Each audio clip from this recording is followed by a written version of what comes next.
Bem-vindos ao Negativo Histórico.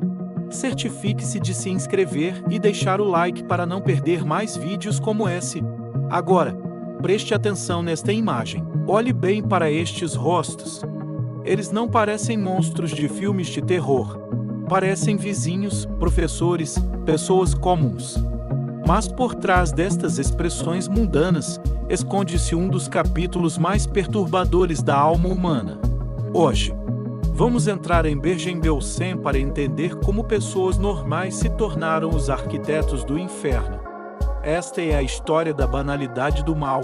O termo banalidade do mal, introduzido pela teórica política Hannah Arendt, captura uma noção perturbadora, a de que pessoas comuns podem perpetrar atos horríveis.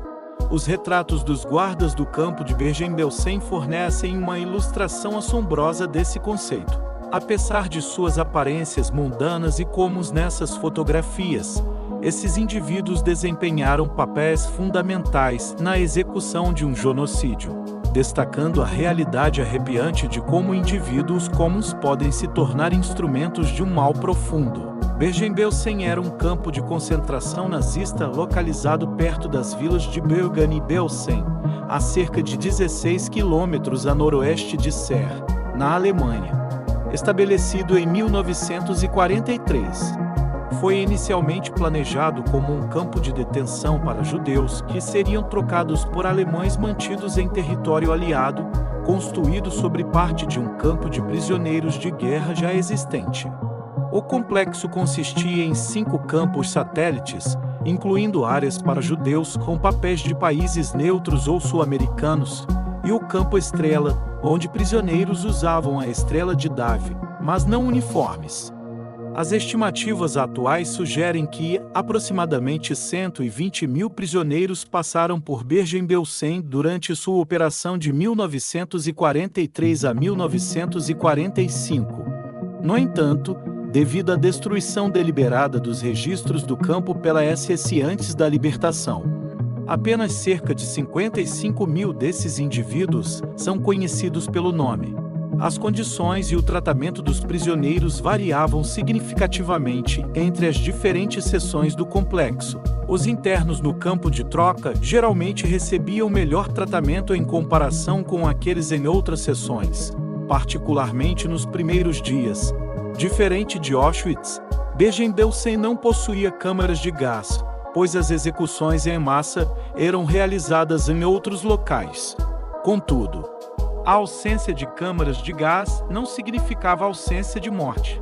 As condições em Bergen-Belsen pioraram dramaticamente após as marchas da morte no inverno de 1945, as evacuações forçadas de prisioneiros vindos do leste, inicialmente projetado para acomodar cerca de 10 mil prisioneiros. A capacidade do campo disparou para aproximadamente 60 mil no final da guerra. Esse aumento deveu-se ao fluxo desesperado de prisioneiros judeus evacuados de Auschwitz e outros campos. Esses recém-chegados enfrentaram uma escassez terrível de comida e abrigo, transformando o campo em um cenário de caos humanitário. De janeiro a meados de abril de 1945, mais de 35 mil pessoas morreram em Bergen-Belsen devido à fome extrema, excesso de trabalho, doenças e uma severa epidemia de tifo. As condições de vida tornaram-se algumas das mais terríveis de qualquer campo nazista.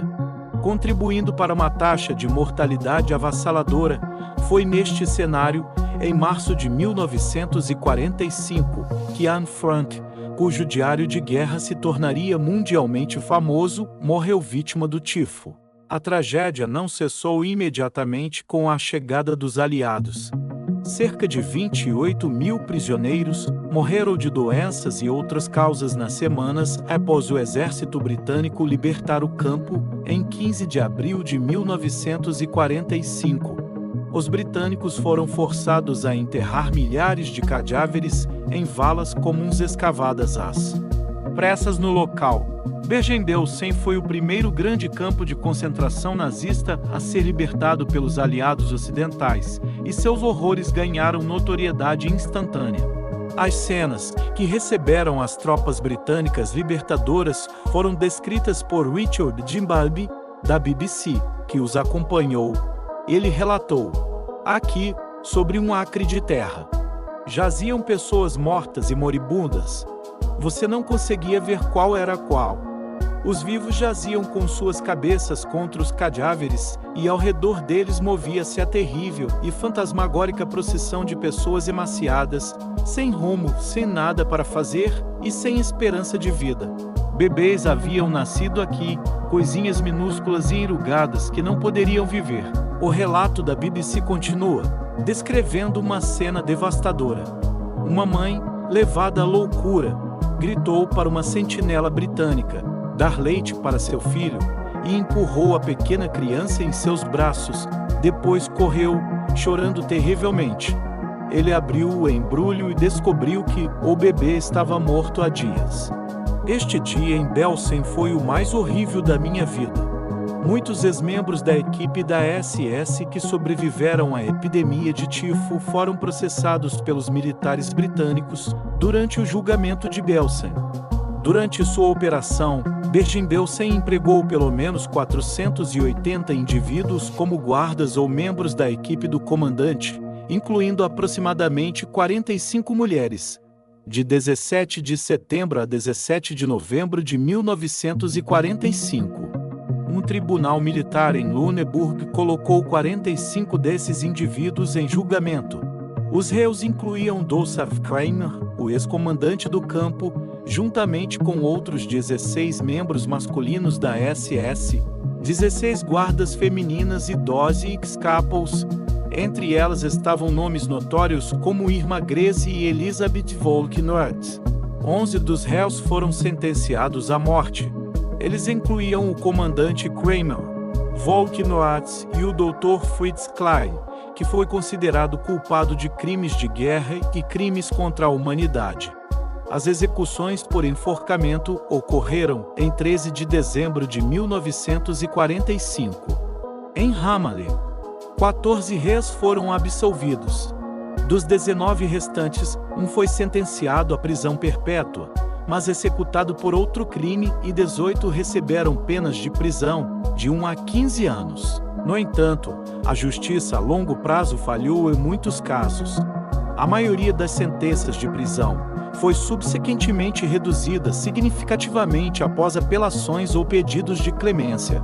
Em junho de 1955, o último dos sentenciados no julgamento de Belsen já havia sido libertado. 10 outros membros do pessoal de Belsen foram julgados por tribunais militares posteriores em 1946 e 1948, com 5 deles sendo executados. Essas imagens finais documentam o fim de uma era de terror. Do comandante algemado à destruição física das barracas, o mundo tentava limpar as cicatrizes deixadas pela banalidade do mal. Mas, como as fotos das sobreviventes nos lembram, para aqueles que viveram o inferno de Bergen-Belsen, a memória jamais seria apagada. A história é feita de memória, e esquecer o passado é condenar o futuro.